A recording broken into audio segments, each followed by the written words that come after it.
Hey, real quick before we dive in, if you're a woman in midlife who's tired of the cliches and ready to live out loud, we're glad you're here. Because you are definitely in the right place. We're not here to age gracefully, we're here to age boldly.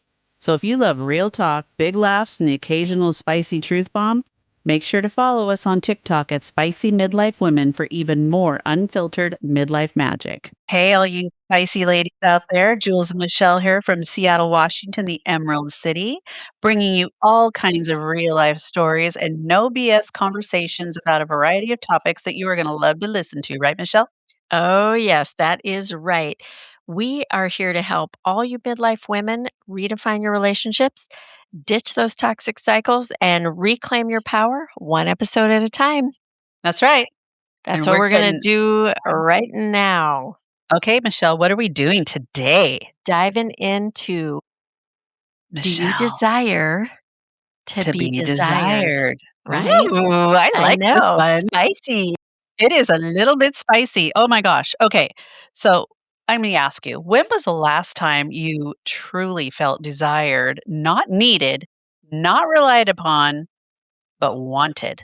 That's such a tricky question Okay, well, she because just there's came back from seeing her man, so I'm sure she felt very desired at that point. I did, but there's a lot of crossover. This Yep. actually really made me think about the differences there. And I, Hmm. I think it's something that we typically don't think about Right. because so much of what we do is habitual, Yeah.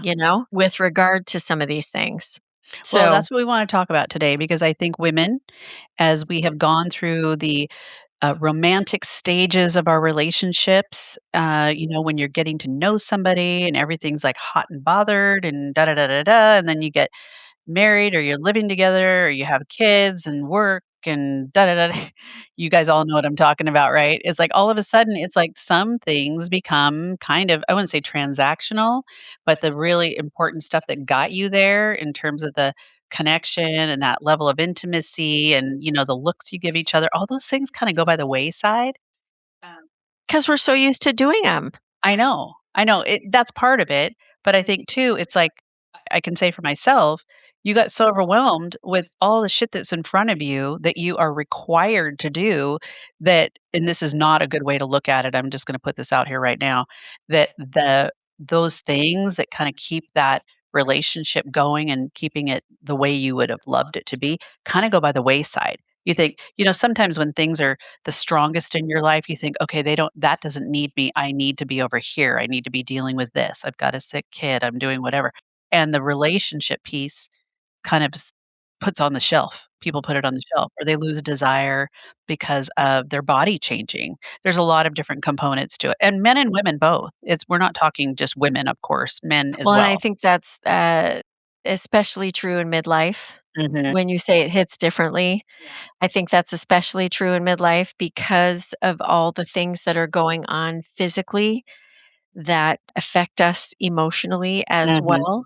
And that's why it's super important to be grounded and to have the confidence in those things Yeah. within yourself.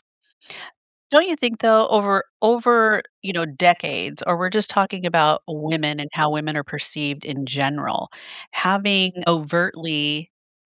ta overtly talking about desire or about what it is that turns you on or about what, makes you feel close to your partner is not something that has come naturally to people, especially I think in your earlier ages. You don't really talk about that kind of stuff. What do you Women are more mean? Wait, I feel like what do you mean? I think women are more silent about their desires, more silent Oh, about yeah. what they want from their Yes. partners, and if Mhm. they're too vocal about it, then it becomes something kind of different, like, maybe they're perceived as selfish, or maybe they're perceived as, being a nympho, or maybe they're perceived as being demanding, because 'cause they're not getting what they want, so and that's not necessarily true, especially when you're talking about a long-term partner or someone that you're working on becoming a long-term partner for. I mean, this is such a basic fundamental of a relationship, really. That's how things get started typically. I mean, I've said it before and I will say it again, nobody does it better. Yeah, but it's more fun sometimes when someone else is doing it, you know? That's all I'm saying. So the I'm last telling you, time, over here, do like, I this, do felt that. desired, was the last time I got it on with myself, girl. Just saying. Well, you got a little bit of a No, different circumstance too, so, I know. but going back to this, I think we do normalize the silence around this as women. I think Yeah, as we've moved into these newer generations, women are much more comfortable with their sexuality or becoming more comfortable, and women in midlife or people that are going into this, a lot of us were raised in households where this stuff wasn't discussed, or you were thought to be loose if you had any curiosity about it. I mean, I feel like it's a very different thing now. so crazy. Just thinking about I bet that you're because looking at it's me with loving eyes 'cause you're so no, crazy. it's it's just so crazy this listening to what you just said, and because it's so true. Yeah. I mean, we're Gen X women, right? Mhm. Us Gen Xers that grew up 70s, and you're exactly right. Those things Mhm. weren't discussed in the home, and you were considered loose. Mhm. God forbid that you had any curiosity about really what sex was about or what our bodies do and what gives us pleasure. Just all Mhm. those things. It's just kind of crazy. Yeah. Well, and if you kind of flip that over to we're speaking about from a woman's perspective, what men understand and know about what we desire, Yeah. that's kind of an unknown for a lot of men too, because they've never really been taught how to determine what makes their person happy. They just think if they knock one out and roll over, they're good. And I'm telling you, we need more I don't to yeah, I was gonna say, I think that's weirdly our generation, just like I was just Mhm, talking about. I think that's more our generation than what it is now, and I also think it's pretty situational and well, person it can dependent. be. It can be, Yeah, but to your point, I think that, maybe it's generational to some degree, but, I mean, there are still a lot of men out there that really haven't paid attention. It's like, yeah, if a woman's going through I menopause, know, then you know right? you're gonna have issues with dryness, you're gonna need Guys, lube, just have patience. you're gonna People, need patience. people have patience. Unless you have the pellet, then you don't need patience. That's Mhm. a whole nother topic. Anyway, so what this is what we wanna talk about with you guys. We want to set this intention with all of you about the level of curiosity on this topic about being desired and not judged, because I think we place way too much judgment even on ourselves, and women to women do it as well. I mean, reality check here. But, Mhm.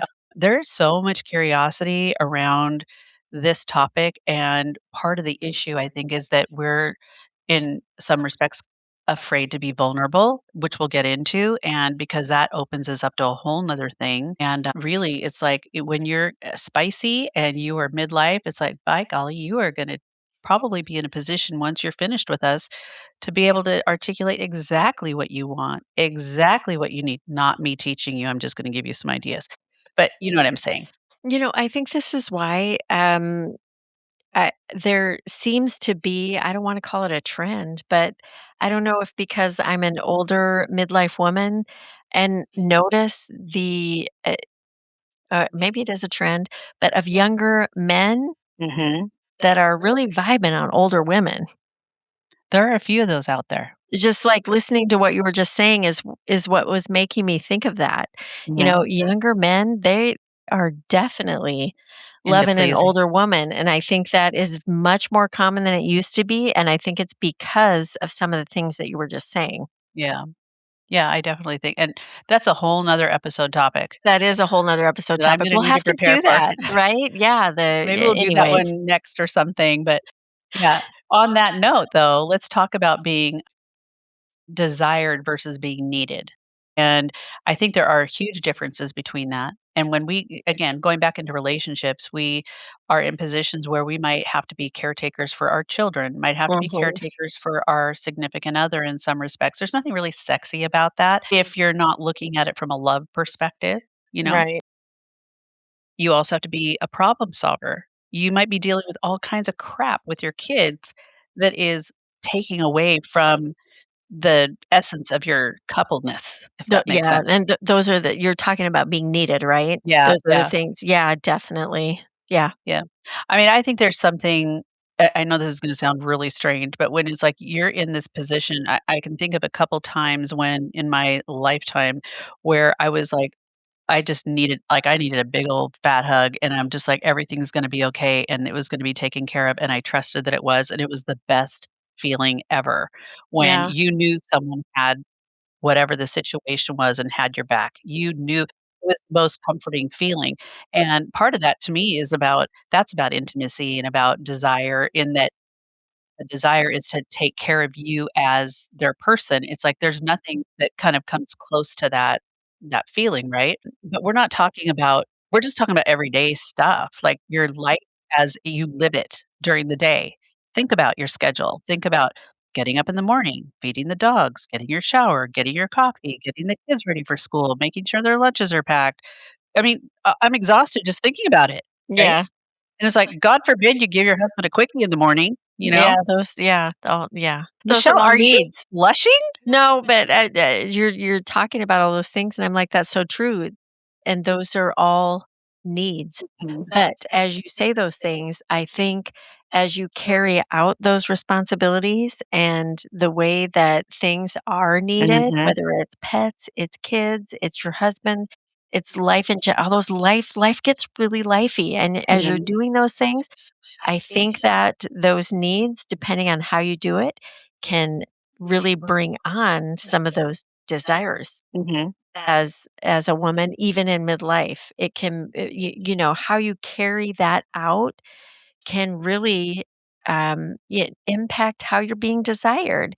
If mhm. you're doing it as, well, fuck it, like, if you're doing it with this big, like, it's this heavy chore and you don't like doing it, you're not enjoying it, and it's this Is big this what life burden, is like, all yeah, I about? know, it's blah, blah, blah, blah, then that can affect that desirability, I think, to a certain degree. Does that mean we have to fake everyday life? No, I don't think so, but it's just I don't know, as you were saying that, I just kind of made that, alignment there with how some of the ways that we carry out those needs can affect how we're seen as, when it comes to being desirable. Yeah, so think 2 separate things then, Yeah. needed.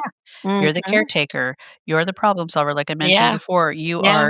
you're the partner, but you're dealing with, like you said, life stuff, right? Mhm. Whereas being desired is kind of a different thing. It's you're being seen, you're Mhm. being chosen, you're being wanted, Mhm. those things go a long way, and it might just be something really, really simple, that your partner's able to do to make you realize how much they do feel about you or do desire about you. But a lot of that stuff, just like I said before, it's like it kind of goes by the wayside when other things come in and everybody just assumes, oh, it's there. They know, you know, Yeah. they know how I feel. And it's with women, I think too, we have a lot of body dysmorphia in our world. And it comes from a lot of different factors, how we were raised, the media, what we see, and having to think that we always have to be this skinny, perfect little thing with perfect little boobs and perfect little butt, all these kinds of things Hell because no. but that's what I'm saying. It's like they Yeah, think, okay, I I put on know. weight because I had a kid, and now all of a sudden my husband doesn't want to have sex with me. I mean, these are the kinds of things we're talking about here, you Right. know? Or I I don't feel like I want to have sex with my husband and so he's not feeling desired. It has nothing really to do with him maybe. It has to do with the fact that I'm going through. Body changes, confidence shifts, invisible exhaustion. The way we carry these things out is, that's going to have effect on losing desire for others if others are losing their desire within you. And I think because, there's that numbness that comes with those everyday monotonous Mhm. things that come with needs that everybody has that we're doing. Yeah. It's kind of exhausting. And when you think about coming home from work and, you've been dealing all day with a bunch of bullshit probably or Mhm. high level stress stuff, and it's like you're supposed to come home to your home safe haven, and then you come home and you're making dinner and you're doing homework, and then you all these things, and it's like everybody needs a piece of you, Mhm. except, you can figure he'll get his piece later or she'll get her piece later because and then later you're tired and everybody falls asleep. And that's kind of the whole thing about desire that you have to really it's really a That's lot of risk how you articulate. well, and it can be risky. Yeah. How so? right? Well, I think the vulnerability that is involved with being Mm. wanted, desiring, hence what this episode is all about, desiring to be desired can feel risky and sometimes maybe even selfish for the reasons you were just saying, because there can be that after all those exhausting things, there is the possibility that lies there, the fear of being rejected, right? Mhm. Or being made to feel like it's inconvenient or whatever. And I'm And you don't talking about ever want that to feel that way. right. So I kind of appreciate the fact, like I'm saying, there's that risk that is Mhm. involved. So as I don't know, as women, if you're going into that, it's take it as risky. And if rejection is there or disappointment comes in those moments, it just it has to be with that overall big picture of all the pieces of this puzzle of Mhm. life, Mhm. right? That have to do with what is happening there. And it doesn't have any reflection on whether you're desirable or not desirable, right? Well, but how do they really know that? You don't really know that, but you know what? It's however you will go about the outcome of that and what you're feeling in that moment. You know what? If I get rejected, it's not because I am not a desirable What if woman. Let what if me you're getting tell rejected, you. like, over and over again? Well, I mean, what if you're trying to do some foreplay or trying to, like, give them compliments, slap them on the ass, whatever, and you're not getting anything back? Well, then we're just not gonna do anything for a while and see where that takes She's us. gonna hold off sex. That's what she's gonna do. We're gonna hold it hostage. Michelle! My god! We're holding it hostage, man. Yeah. I mean, again, nobody does it Because better. I think those kinds of things is like when you feel like you're rejected, especially in a space I feel like we're vulnerable. Like after you've had kids and stuff, your body changes, all these kinds of things, and you make an effort to like I'll give you an example. I'm going to give this example. This is kind of like can't believe I'm doing this, but there was a period of time where I had gotten this. One of the gals I worked with, we got this book right from the toy store, and the book was like a regular, looked like a notebook kind of a thing, but inside of it were all of 50 different pages. And the pages were sealed, and this was for you to have with your partner. And then when you unsealed the pages, that was whatever fantasy or whatever activity you were going to do that just kind of brought a little spice back into your life.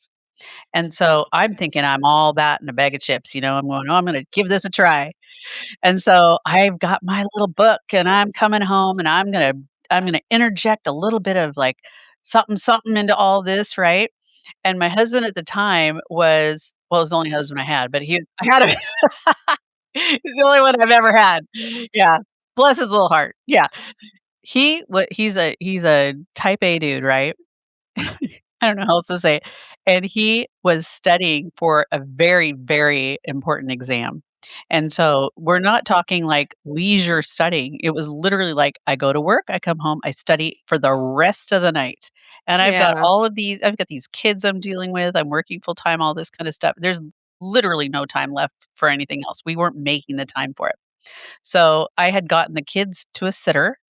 He knew nothing about this. He's in the den studying with the door closed. And I'm like, hey, do you think maybe you could take a little break in a little while? And he gets up from looking at his books. He looks at me. I'm totally interrupting him clearly, but I'm like, it's okay. He'll be happy about it. Right. And yeah, sure. That's fine. So I went and followed all the things with the book, right? All the little things you do to preempt Yeah. all of these Yeah. things. And I'm like, okay, take your break.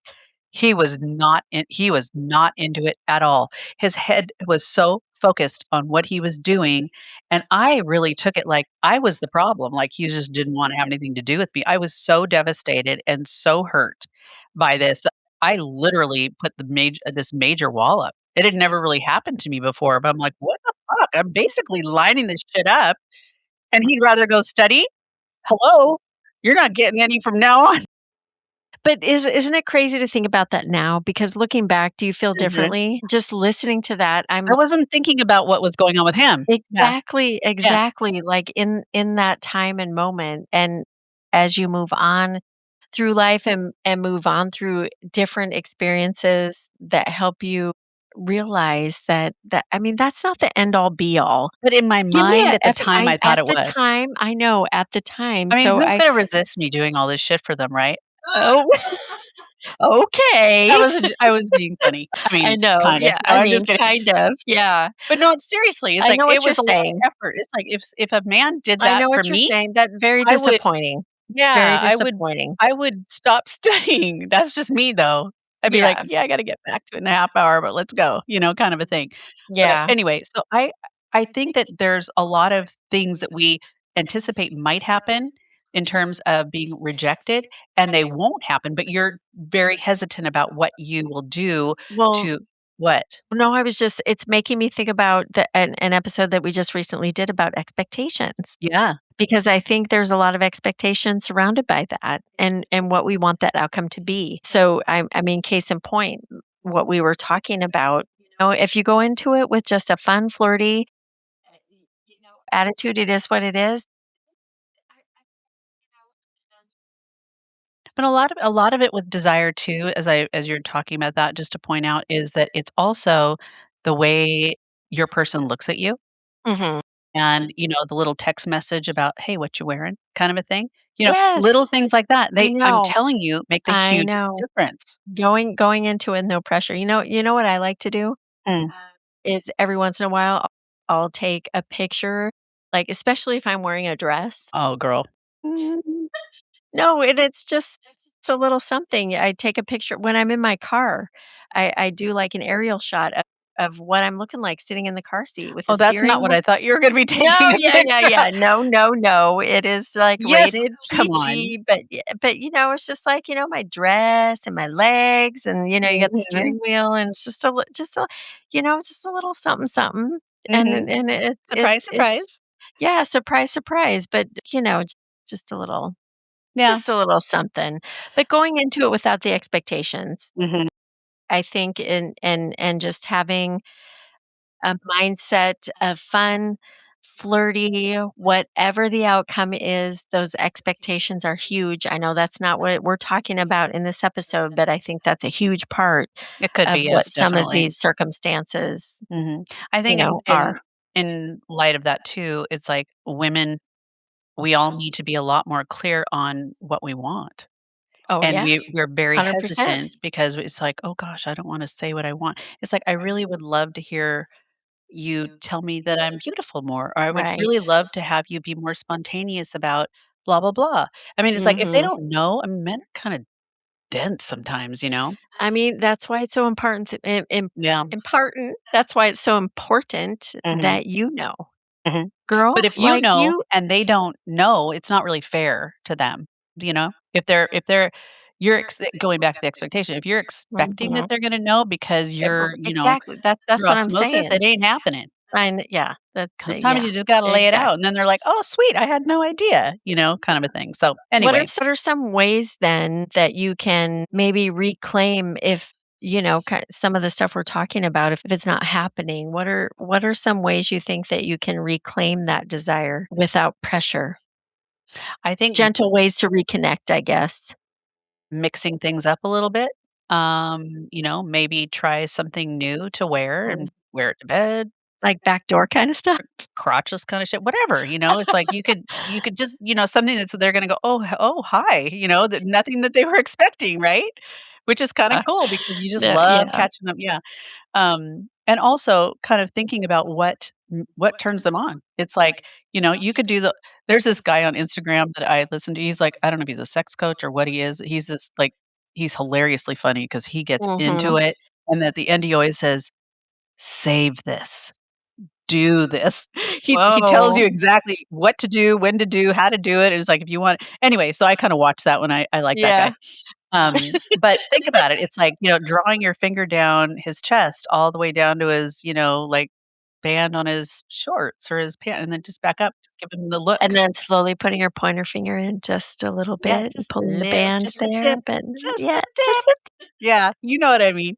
yeah. So, anyway, that would be kind of an example. I think little sweet things too that have, a little bit of maybe double entendres with them, or little things that are, kind of they can take different ways, like with text messages, or you can put a little note in their pocket, or you can put something on their steering wheel, or, there's just so Yeah. many different things to keep that energy going. I think too, desire is something that has to start within, Mhm. right? Something that is internal and not with the other person, Right. if that makes sense. Well, you have to feel desirable.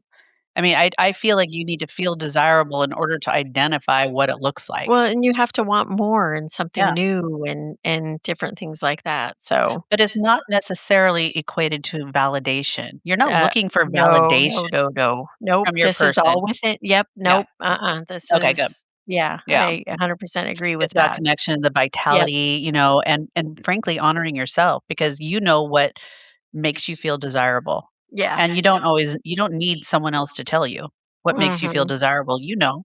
You know, You yeah, know. And we've talked 100%. about these things before. So anyway, Well, I just like I said, if there's anything, you're questioning about whether with regard to needs and desires and the needs are going to be there on the daily, sure. right? Those are going to be on the daily because they habitually happen. So the desire factor, just like dive within. If you know you're desirable and you got to go on it on just like we were just talking about, it's having fun, being flirty with it, and knowing that you are and having the confidence to Mhm. proceed with the things in your relationship that are making you feel just that. A lot of the things that we're talking about here are desires that you may have had with your person, the desires you have for yourself. Maybe you disconnected from some of those things because life got lifey, and now you got to figure out how to reconnect those things. And really, the most important piece is reconnecting to yourself. Well, and I think you have to allow yourself. You Yeah, have to allow yourself to be desirable. right. And you might have to open yourself up to things in regard to reciprocation with your Mhm. partner. Yeah, So, absolutely. Just mhm, take off the granny panties and try something different, or mhm, yeah. whatever the case may be. I know how hard it is when you just feel like not yourself. And I think a lot of us women go through that desirable because it's not going to necessarily be the same today as it was when, you were younger. Yeah, definitely Anyway, transitions. so on that note, I just wanna remind everybody that they can find us out on all the socials. really? Yes, you really can. Instagram, Facebook, and TikTok. That's where we have a lot of our fun. But also, if you want to watch Mhm. our episodes, you can see us over on YouTube. And if you do choose to do that, please go ahead and hit that subscribe button. And we would love to have you in our spicy community, which I Is also want to say, coming. yeah, we have a community that you will start hearing more about because it's coming in the next probably month and a half, 2 Mhm. months, something like that, and it's definitely something that you can choose to be a part of. It's gonna be a lot of fun. It's gonna be an online community with a lot of spicy midlife women where we can, share Get into the nitty ideas. gritty on Yeah, things. get in the Yeah. nitty-gritty of what it means to be spicy in midlife, so looking Yeah. forward to that. Yeah, I'm looking forward to it too. We're gonna have a lot of fun. We Mhm. have a lot of amazing women that are following us and listening, and we're really excited to kinda get to know them better too. So 100%. on that note, we leave all of you, and we look forward to chatting with you again next week. Until next time, ladies, Peace out. stay And spicy. oh yeah, stay spicy. Stay spicy. It just kind of goes with the territory. Yeah. Okay. Later. All right. Bye. Bye.